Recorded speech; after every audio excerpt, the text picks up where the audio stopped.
What would you do if your wife gave you an ultimatum, accept her friendship with her ex, or lose her forever, and you chose to vanish by morning, only to watch her spiral as you quietly built a paper trail that would cost them everything? My name is Ethan Cole, and I spent the better part of a decade believing that marriage was built on trust, communication, and the kind of quiet compromise that keeps two people moving in the same direction, even when life throws obstacles in the way. I worked night shifts as a logistics auditor for a regional warehouse distributor, a job that taught me to track shipment timestamps, cross-reference invoices, and spot discrepancies in patterns that most people would overlook without a second thought. My wife Jenna managed the administrative operations at a mid-sized corporate consulting firm downtown, and for years we had what I thought was a solid partnership, the kind where we knew each other's schedules, shared a calendar, split the bills from a joint account, and talked through our frustrations over coffee on Sunday mornings when my shift rotation allowed me to be home during daylight hours. We did not have children yet, though we had talked about it in vague terms that always seemed to get pushed further down the road whenever one of us brought it up. And looking back now, I can see that the distance between us had been growing for longer than I wanted to admit, a slow drift that neither of us acknowledged until it became a chasm too wide to cross with words alone. She said that Derek had apologized for how things ended between them years ago, that they had cleared the air and moved past old resentments, and that she valued his mentorship and his perspective on her career in ways that I apparently could not understand because I was not part of that world. I listened without interrupting, keeping my expression neutral, even though I could feel the ground shifting beneath my feet. And when she finally paused to take a breath, I asked her why she was bringing this up now, why it mattered enough to frame as a conversation that required my full attention on a weeknight when we were both too tired to think clearly. She looked me straight in the eye and told me that she needed me to accept her friendship with Derek, that it was important to her sense of autonomy and self-respect, and that if I could not handle the fact that she had a meaningful connection with someone from her past, then maybe I needed to reconsider whether I was capable of being the kind of partner she needed going forward. I stood there in the kitchen with the smell of pad thai filling the air and the sound of traffic humming through the window behind me, and I felt something inside me click into place with a clarity that I had not experienced in years. She had not asked me how I felt, had not opened a dialogue or invited me to express concerns or set boundaries, had not even pretended that my opinion mattered in the decision she had already made. She had delivered an ultimatum, dressed up in the language of maturity and autonomy, and she was waiting for me to either comply or fight, expecting one or the other, because that was the script she had written in her head. I took a long breath, let the silence stretch for a few seconds longer than was comfortable, and then I looked at her and said the only thing that made sense to me in that moment. I told her it was an easy choice, and I watched her face shift from defiant certainty to confusion as she tried to parse what I meant, whether I was agreeing to accept Derek or choosing to walk away. And I did not clarify because I knew that anything I said would only give her ammunition to twist the narrative in whatever direction served her best. I turned away from her and went into the bedroom, moving with the kind of calm that comes from knowing exactly what needs to happen next, and I pulled a duffel bag from the closet and started packing the essentials without fanfare or drama. Jenna followed me, her voice rising as she demanded to know what I was doing, whether I was seriously going to leave over something so trivial, whether I understood that I was throwing away our marriage because I could not handle her having a male friend. I did not answer her, did not engage with the questions that were designed to make me feel small or irrational or jealous, and I kept folding clothes and collecting toiletries and chargers with the methodical focus that my job had trained into me over years of late-night inventory checks. She kept talking, her tone cycling through anger and disbelief, and finally a kind of pleading that might have moved me if I had not already made my decision. But I had learned a long time ago that the worst thing you can do in a negotiation is show uncertainty once you have committed to a position, and I was committed now in a way that felt almost liberating. I drove across town to my brother Tom's apartment, a small one-bedroom place in a neighborhood that Jenna had always described as too loud and too crowded, and I knocked on his door until he stumbled out of bed and let me in, rubbing his eyes and asking what the hell had happened. I told him the short version, just the facts about the ultimatum and my decision to leave, and he did not ask a lot of follow-up questions because he knew me well enough to understand that when I made a decision, I had already thought it through from every angle. Tom offered me his couch and a cup of instant coffee, and we sat in his cluttered living room while the sky outside shifted from black to gray and the city started waking up around us. He asked me if I was planning to go back, if I thought Jenna would apologize or try to walk back what she had said, and I told him honestly that I did not know and that it did not matter, because the moment she framed our marriage as a binary choice between her autonomy and my presence, she had already made it clear where her priorities lay. He nodded slowly, sipped his coffee, and then he said something that stuck with me in the days that followed. He told me that if I was serious about walking away, I needed to document everything, because people who issue ultimatums are the same people who rewrite history when things do not go their way, and I would need proof of what actually happened if I wanted to protect myself from whatever narrative she decided to build. I thanked him, stretched out on his couch with a thin blanket he pulled from a hall closet, and closed my eyes, finally allowing myself to feel the exhaustion that had been building for hours. Tom left for his job at the city planning office every morning around 8, and I would spend the daylight hours trying to sleep off the disorientation from my shifted schedule,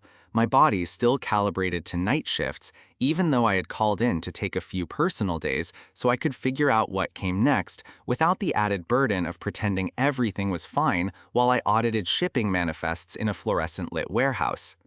The apartment was quiet during the day, just the ambient noise of neighbors moving around in adjacent units and the occasional siren wailing past on the street below, and I would lie on the couch staring at the ceiling and replaying the conversation with Jenna over and over in my mind, searching for the exact moment when I could have said something different that might have changed the trajectory, even though I knew deep down that no amount of rewording or reframing would have altered the fundamental truth of what she had demanded.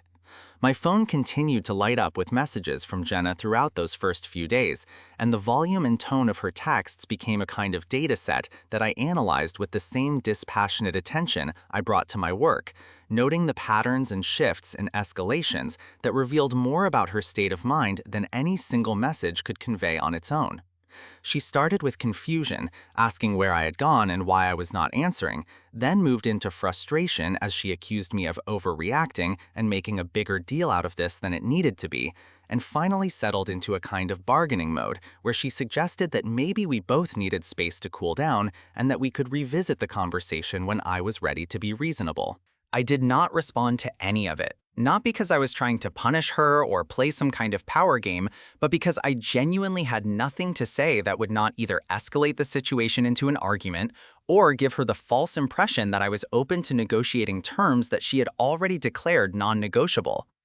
Tom watched me scroll through the messages one evening after he got home from work, and he asked me if it was hard to ignore her, if I felt guilty or conflicted about maintaining the silence, and I told him honestly that it was the easiest thing I had done in months, because for the first time in a long time, I felt like I was making a choice based on what I needed rather than what someone else expected from me. On the third day after I left, I forced myself to sit down at Tom's kitchen table with my laptop and start organizing the evidence that was already accumulating without any effort on my part, because Jenna's compulsive need to document her life through texts and calendar entries and social media posts meant that she was inadvertently creating a paper trail that would become impossible to deny once I decided how and when to use it.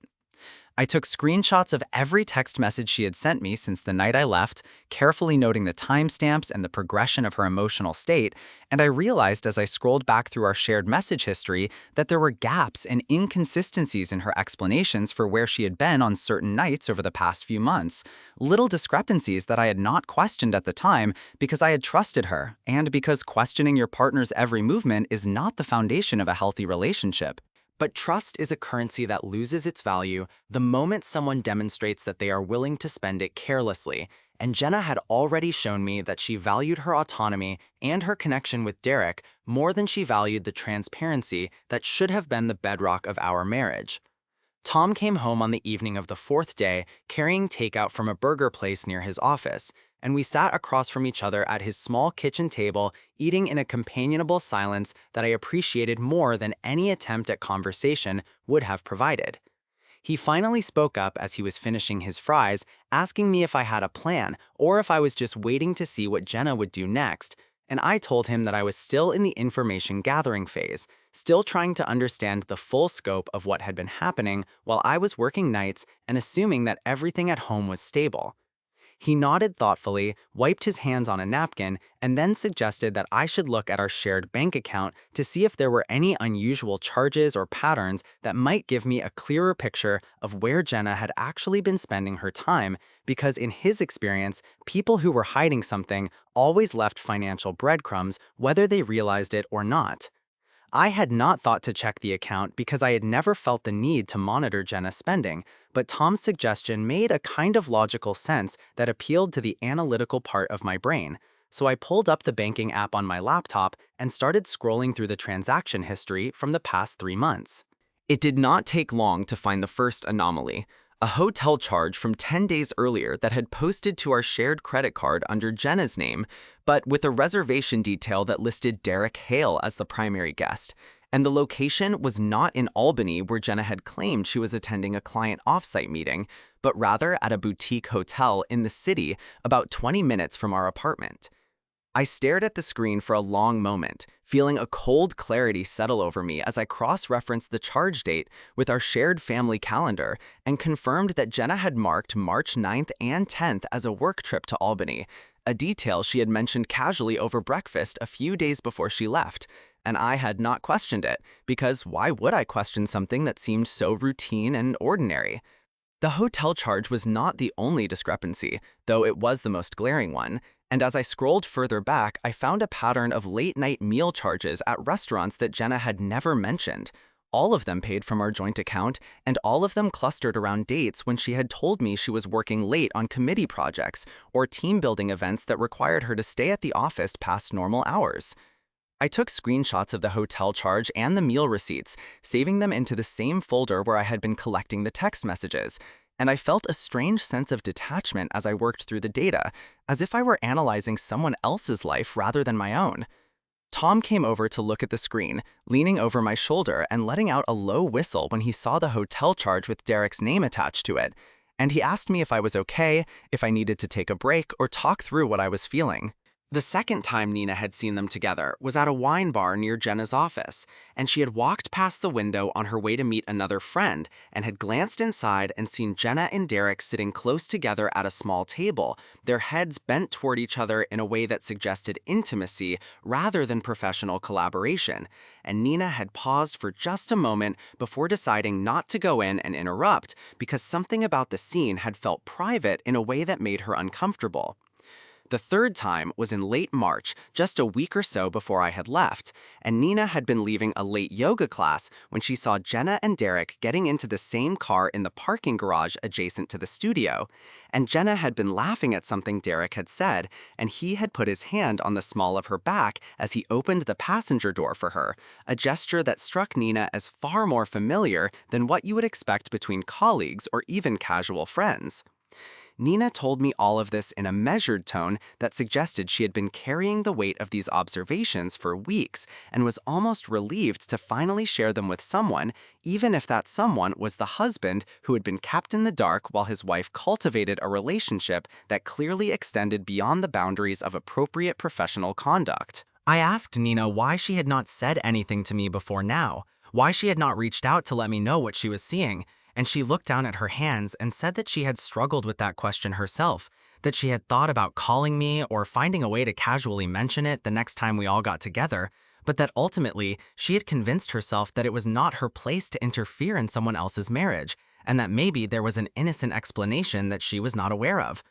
She said that she had even confronted Jenna about it once, asking her directly if there was something going on with Derek that Nina should know about, and Jenna had laughed it off and told her that Derek was just a friend and mentor and that people always assumed the worst when a man and woman spent time together, and Nina had wanted to believe her because believing her was easier than acknowledging that her best friend was lying to her face. I told Nina that I understood her position and that I was not blaming her for staying silent, but that I needed her help now if she was willing to give it, because what I had were bank statements and calendar entries and screenshots that painted a picture, but what I did not have was a human witness who could confirm that what I suspected was actually happening in the real world beyond the digital breadcrumbs. Nina asked me what specifically I needed from her, and I told her that I needed her to write down a simple statement describing what she had seen, just the facts without interpretation or speculation, including the approximate dates and locations of the 3 occasions when she had observed Jenna and Derek together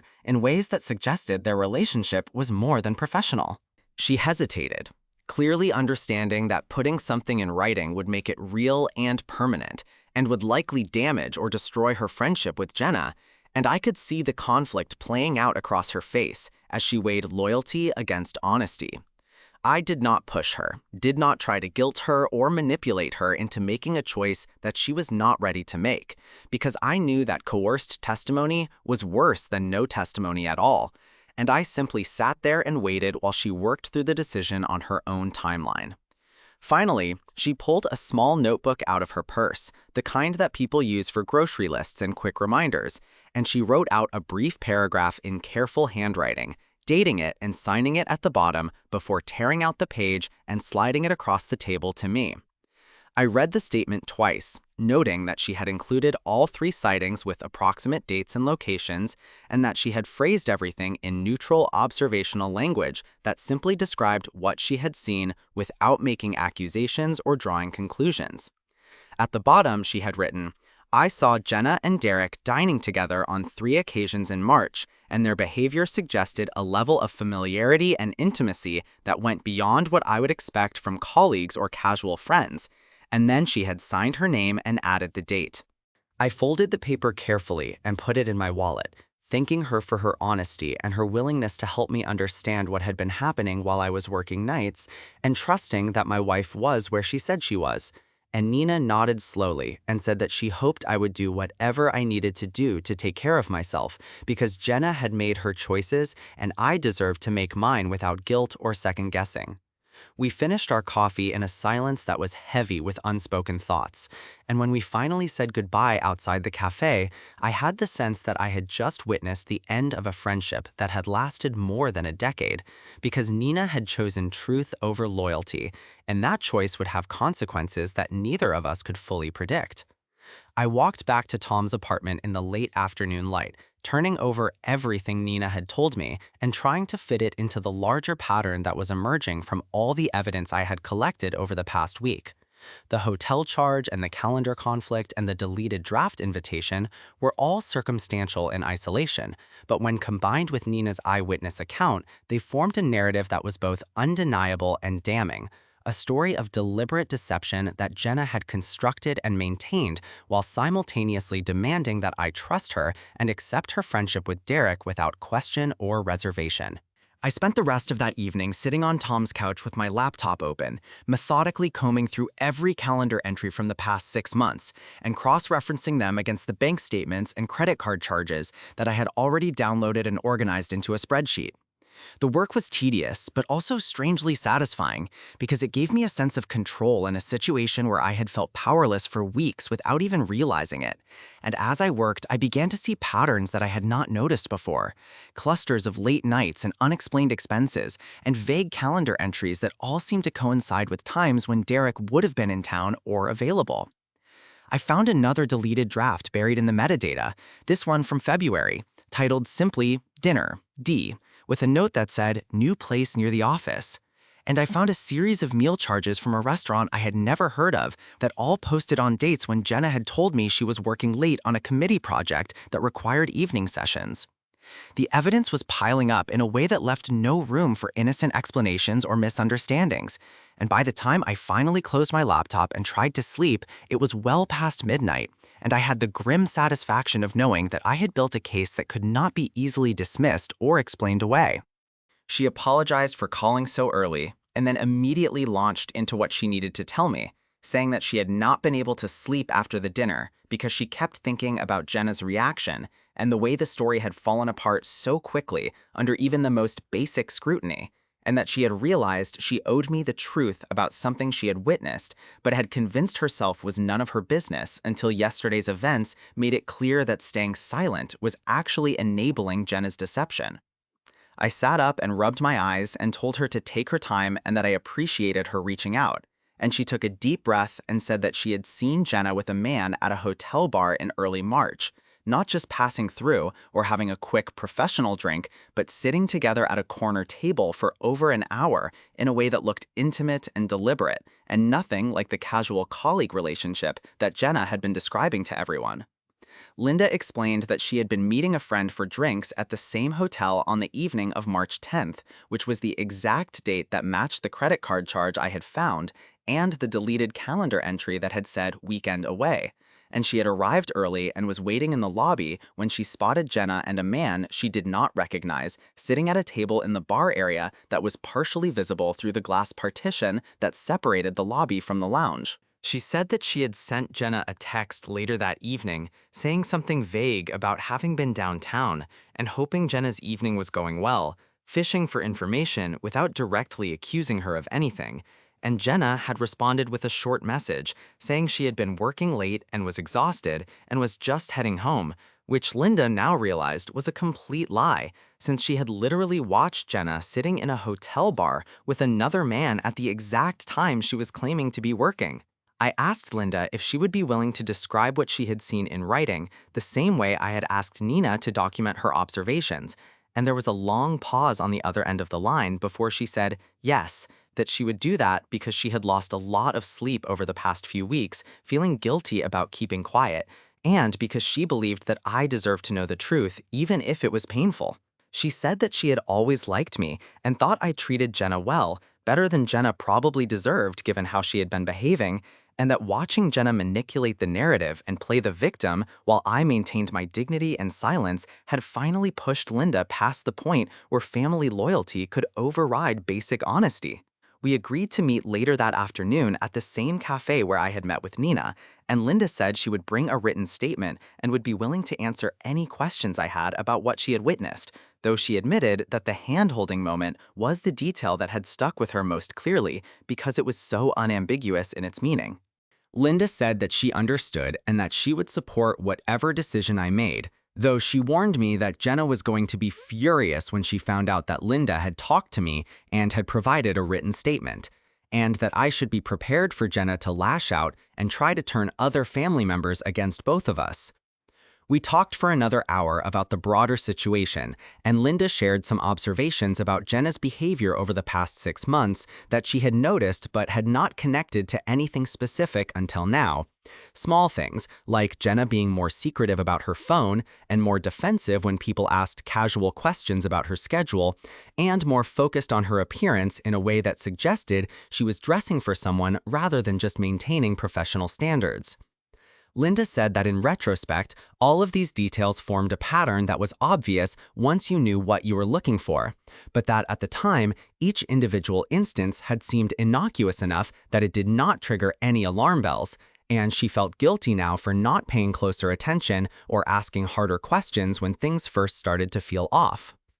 I reassured her that she had no reason to feel guilty, that people who are determined to deceive others are often very skilled at hiding their actions and at making anyone who questions them feel like they are being paranoid or unreasonable, and that the fact that she was willing to speak up now when it actually mattered was what counted. I did not respond to the text immediately, instead letting it sit unanswered for several hours while I thought about whether engaging with her at all served any purpose at this point. And ultimately, I decided to send a brief response that acknowledged receipt of her message, but did not commit to anything specific or give her any information about where I was staying or what I was planning.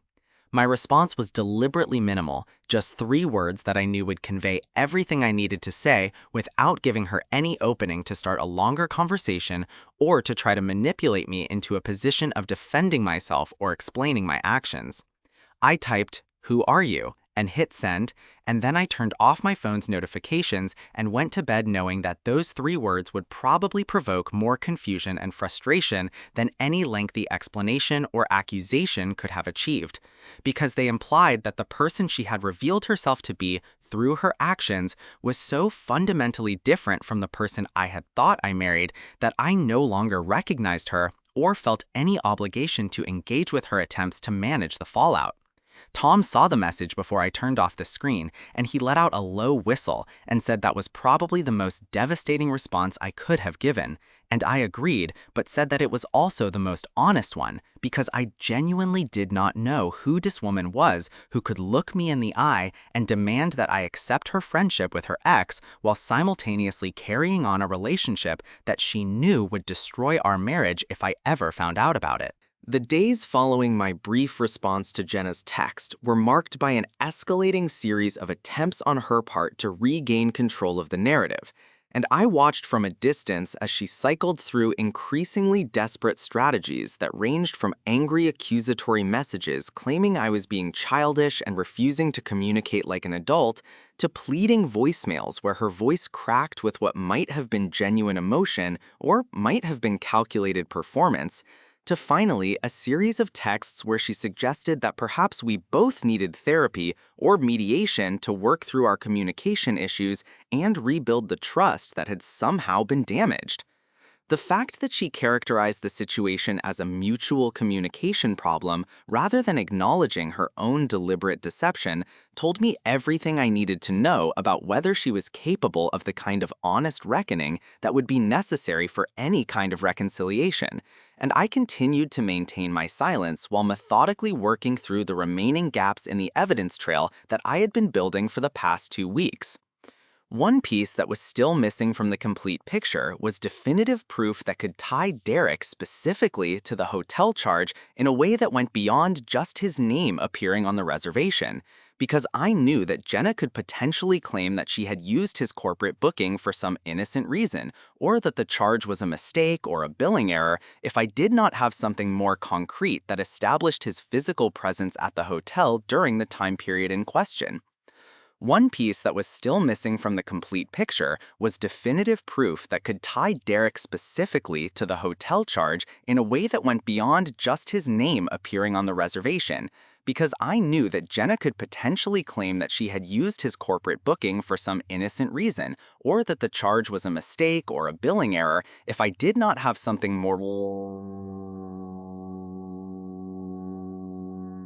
I let the silence stretch for a long moment after she finished speaking, and then I said, very quietly, that I had receipts and witness statements and calendar evidence that told a very different story from the one she was trying to sell, and that she should probably consult with a lawyer before she continued lying to me, because at some point, those lies were going to be presented in a formal legal proceeding, and she would be on the record either telling the truth or committing perjury.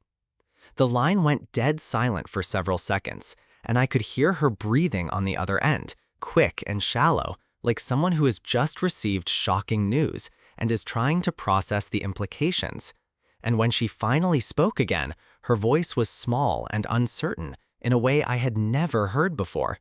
She asked me what I meant by receipts and witness statements, and I told her that I was not going to inventory my evidence for her so she could start doing damage control or coaching witnesses or coming up with explanations for things she did not yet know I knew about, but that she should operate under the assumption that I had documented everything that mattered, and that her best option at this point was to be honest about what had happened, rather than continuing to dig herself deeper into a hole that she would not be able to climb out of.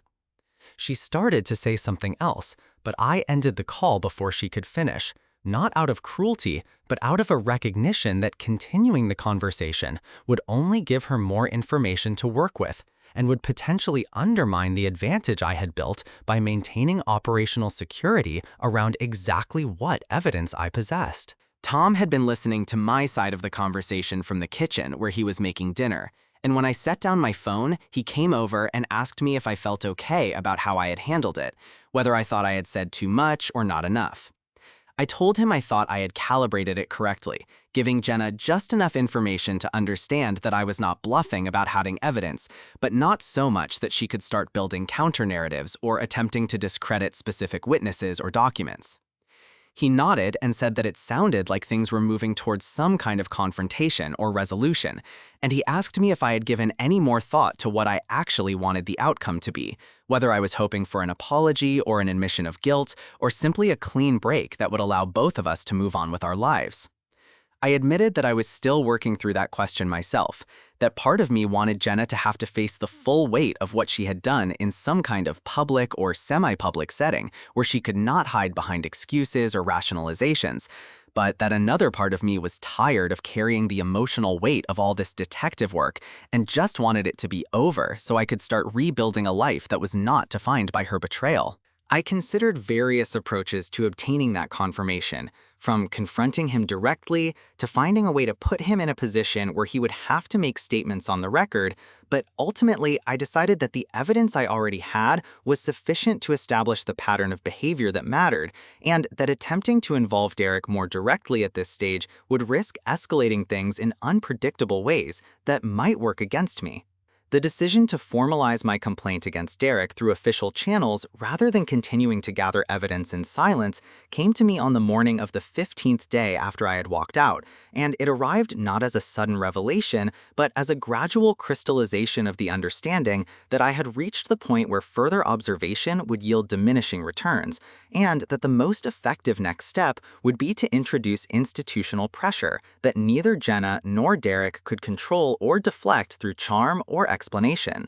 I had spent enough time reviewing corporate ethics policies during my years working in logistics to understand that most organizations, particularly those in the consulting and professional services sector, maintained strict guidelines about undisclosed personal relationships between employees, especially when those relationships involved individuals at different levels of organizational hierarchy or when they created potential conflicts of interest around scheduling access, resource allocation, or the appearance of favoritism. I decided that the most effective approach would be to deliver it in person during business hours to the main HR reception desk, which would create a logged entry in their system and would make it much harder for anyone to claim later that the complaint had never been received or had been lost in the shuffle of routine correspondence.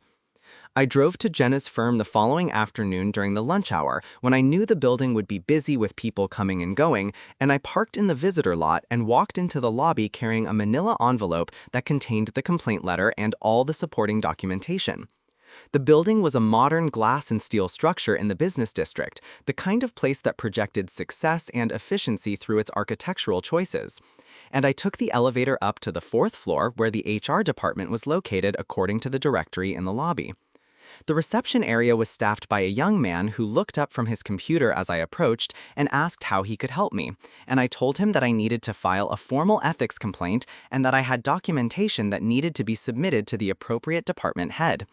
He asked for my name and my relationship to the company, and I explained that I was not an employee but was submitting a complaint regarding employee conduct that involved my spouse who worked in the firm. And he nodded and asked me to have a seat while he contacted someone from the compliance team. Tom had been right when he said that at some point I would need to move from gathering evidence to taking action, and this felt like the right action at the right time, neither premature nor delayed, but precisely calibrated to the moment when I had accumulated enough documentation to make the complaint credible and substantial. I started the car and drove back toward Tom's apartment, and about 20 minutes into the drive, my phone buzzed with a text from an unknown number, and when I glanced at it during a stoplight, I saw that it was from Derek, saying that we needed to talk and that he thought there had been some misunderstandings that could be cleared up if we just sat down man to man and discussed the situation like adults. I deleted the text without responding, recognizing it as exactly the kind of attempt to control the narrative outside of official channels